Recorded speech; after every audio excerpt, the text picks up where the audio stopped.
जय माता दी फ्रेंड्स, कैसे हैं आप सब। मेरे लड्डू गोपाल चैनल में आप सभी का स्वागत है। फ्रेंड्स, आज मैं आप सबके साथ शेयर करूंगी नवरात्रि पूजन की चौकी कब और कैसे उठानी है, पूजा में चढ़ाए गए सामग्री का क्या करना है, कलश के ऊपर के नारियल का क्या करेंगे, सुहाग की सामग्री जो माता को चढ़ाए हैं वो दान करना है या नहीं करना है, पूरा सामग्री का क्या करना है, आज मैं आप सबके साथ शेयर करूंगी फ्रेंड्स। और पूजा की चौकी जो है वो दशमी के दिन उठाई जाती है और पूजा की चौकी उठाने से पहले माता की पूजा की जाती है और विदाई का खोंचा दिया जाता है। उसके बाद ही पूजा की चौकी उठाई जाती है। बिना विदाई का खोंचा दिए हुए पूजा की चौकी नहीं उठानी चाहिए। माता को विदाई जो है पूरा नियम से, विधि विधान से करने के बाद ही पूजा की चौकी उठाई जाती है। तो देखिए, ये सारा सामग्री लिए विदाई का खोंचा देने के लिए पीला रंग हल्दी से कलर करके चावल ले लीजिएगा, या फिर आप सफ़ेद भी ले सकते हैं। गांठ वाली हल्दी ले लीजिएगा और उसमें बतासा थोड़ा सा ले लीजिएगा, 2 4 5 जितना हो सके।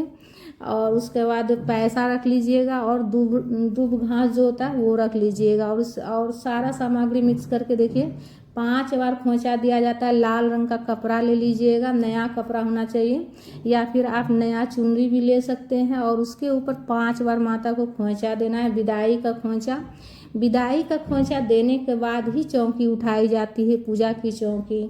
बगैर विदाई आप जब तक विदाई माता की कीजिएगा नहीं तो चौकी कैसे आप उठाइएगा। इसीलिए से विदाई का खोंचा दिया जाता है, माता को विदा करना पड़ता है, उसके बाद ही पूजा की चौकी उठाई जाती है। तो 5 बार आप चावल दे दीजिएगा खोंचा में, लाल रंग का कपड़ा या फिर चुनरी के ऊपर रख कर। उसके बाद 5 बार आप माता की जो खोंचा दीजिएगा उससे आप निकाल लीजिएगा। 5 बार एक एक चुटकी निकाल लीजिएगा। प्लेट में जो चावल बचेगा वो भी रहने दीजिएगा और अपने भंडार में रख लीजिएगा। माता को जो खोंचा दिया जाता है, पूरा खोंचा नहीं दिया जाता है, उसमें से 5 बार आप एक एक चुटकी निकाल कर अपने घर के भंडार में रख लीजिएगा। इससे क्या होता है कि माता के आशीर्वाद से घर का भंडार हमेशा भरा रहता है। तो आप जो है ना खोंचा जरूर दीजिएगा। विदाई का पहले खोंचा देने के बाद ही पूजा की चौकी उठाई जाती है। सुबह में पूजा कर लीजिएगा दशमी के दिन, और माता को भोग लगाने के बाद उसके बाद आपको विदाई का खोंचा देना है। उसके बाद देखिए, खोंचा देने के बाद लास्ट बार, अंतिम बार माता की जो ना आरती की जाती है। विदाई की जो आरती होती है ना, वो विदाई के समय वो आरती की जाती है। लास्ट अंतिम आरती विदाई का कर लेंगे हम। माता का प्रेम पूर्वक माता रानी की आरती गाते हुए आप जो है ना आरती कर लीजिएगा। विदाई का खोंचा देने के बाद आपको आरती करना है, ठीक है। आरती आप कपूर से भी कर सकते हैं या फिर एक और दिया जलाकर आप आरती कर सकते हैं। प्रेम पूर्वक माता रानी की आरती गाते हुए आरती कर लीजिएगा। कलश का भी आरती कर लीजिएगा, ज्वार जो बोए हों तो उसका भी कर लीजिएगा, और गणेश जी का भी कर लीजिएगा। उसके बाद आचमनी कर लीजिएगा सीधे हाथ में जल लेकर। तो देखिए, 9 दिनों तक माता रानी की पूजा करते हैं और ऐसे ही चौकी नहीं उठाया जाता है। विधि विधान से माता रानी की विदाई की जाती है, उसके बाद ही पूजा की चौकी उठाई जाती है। पूजा की चौकी मतलब जब रखते हैं तो पूरे नियम उसका जो रहता है वो पूरा नियम के साथ ही उठाई जाती है, और नियम के साथ ही पूजा की चौकी जो है लगाई भी जाती है माता रानी की पूजा में। उसके बाद जो आरती का जो दीपक है वो पूरे घर में घुमा दीजिएगा आचमनी करने के बाद, ठीक है। पूरे घर में आप जो है आरती घुमा दीजिएगा। इससे क्या होगा, सकारात्मक जो है ना पूरा घर में बना रहेगा और कोई भी बुरी शक्ति घर में प्रवेश नहीं करेगी। पूरे घर में आरती घुमा दीजिएगा। उसके बाद देखिए, आपको पूजा की चौकी उठाना है।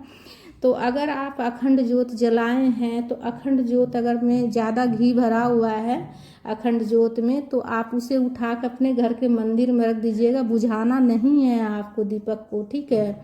दीपक अपने खुद से ही शांत हो जाएगा। जब घी खत्म हो जाएगा ना तब वो खुद से ही शांत हो जाएगा, पर आपको बुझाना नहीं है। और सबसे पहले आप थोड़ा कलश को हिला लीजिएगा, उसके बाद आप पूजा की चौकी हिला लीजिएगा। उसके बाद ही आपको सारा सामग्री उठानी है।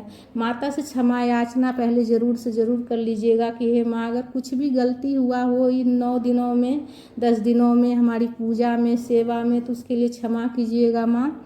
और अपनी कृपा हमेशा बनाए रखिएगा माँ, हमारे साथ हमेशा रहिएगा। अब बेशक हम विदाई कर रहे हैं आपका, लेकिन आप जो है हमेशा हमारे साथ रहिएगा।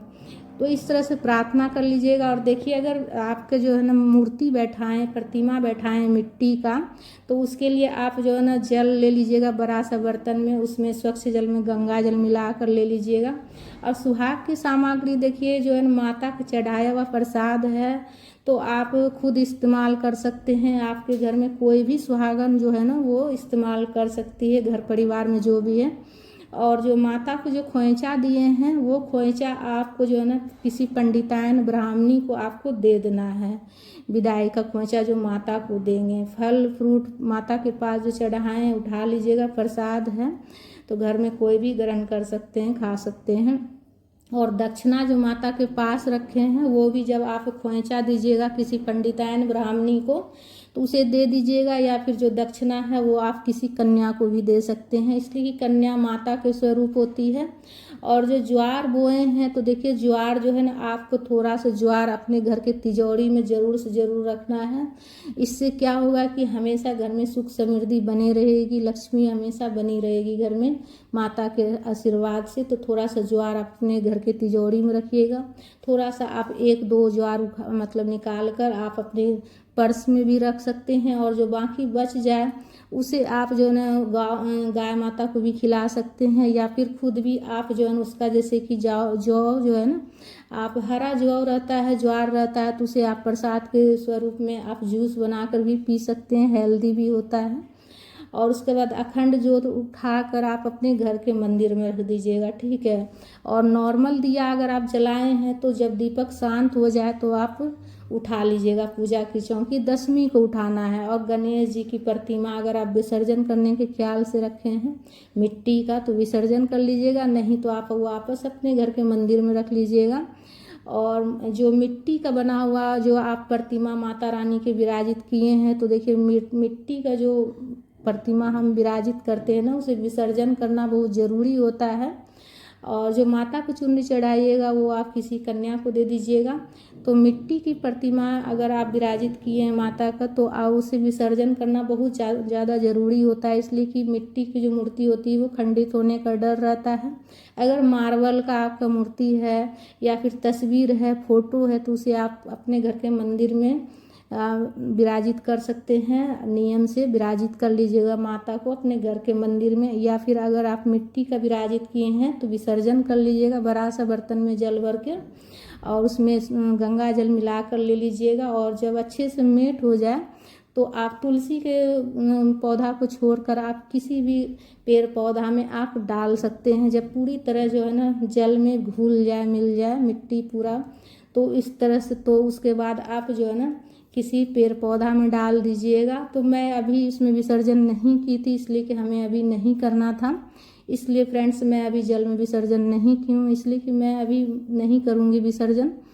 और ये वीडियो मैं आप सबके लिए से पहले बनाई हूँ। और उसके बाद देखिए कलश के ऊपर का नारियल जो है ना, नारियल देखिए आप चाहे तो पूरे साल भर आप लाल कपड़ा में लपेट कर घर के मंदिर में रख सकते हैं। उसके बाद अगले साल आप विसर्जन कर दीजिएगा। अगले साल नवरात्रि के पहले आप विसर्जन कर दीजिएगा, नवरात्रि शुरू होने से पहले। या फिर आप अभी जैसे आप चाहें तो किसी देवी माता के मंदिर हो, आसपास में कोई माता का मंदिर हो तो वहाँ भी जाकर रख सकते हैं। इसलिए कि कलश में जो है नारियल रखते हैं ना वो सभी देवी देवता का आवाहन करके हम पूजन करते हैं कलश के स्वरूप में, तो इसीलिए से नारियल आप जो आसपास में कहीं मंदिर हो तो वहाँ जाकर रख दीजिएगा।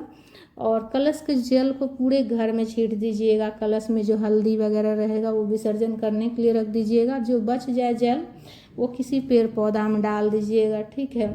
और जो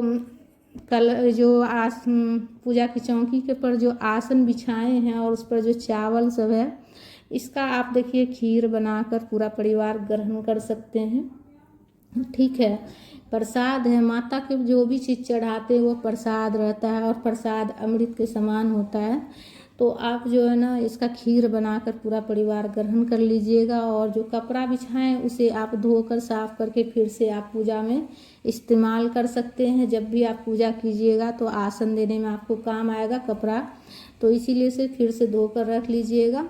और तो इस तरह जो है ना पूजा की चौकी 10वीं के दिन उठाना है फ्रेंड्स। तो फ्रेंड्स हमारा ये वीडियो आप सबको अगर अच्छा लगा तो लाइक कीजिएगा। फूल पत्ती भी जो भी रहेगा पूजा वाला सब एक गमला में डालकर और उसके ऊपर मिट्टी डाल दीजिएगा तो विसर्जन हो जाएगा। तो फ्रेंड्स, अगर आपके लिए थोड़ा सा भी हेल्पफुल है तो वीडियो को ज़्यादा से ज़्यादा शेयर कीजिएगा, लाइक कीजिएगा। चैनल पर अगर नए हैं तो चैनल को सब्सक्राइब कर लीजिएगा। जय माता दी।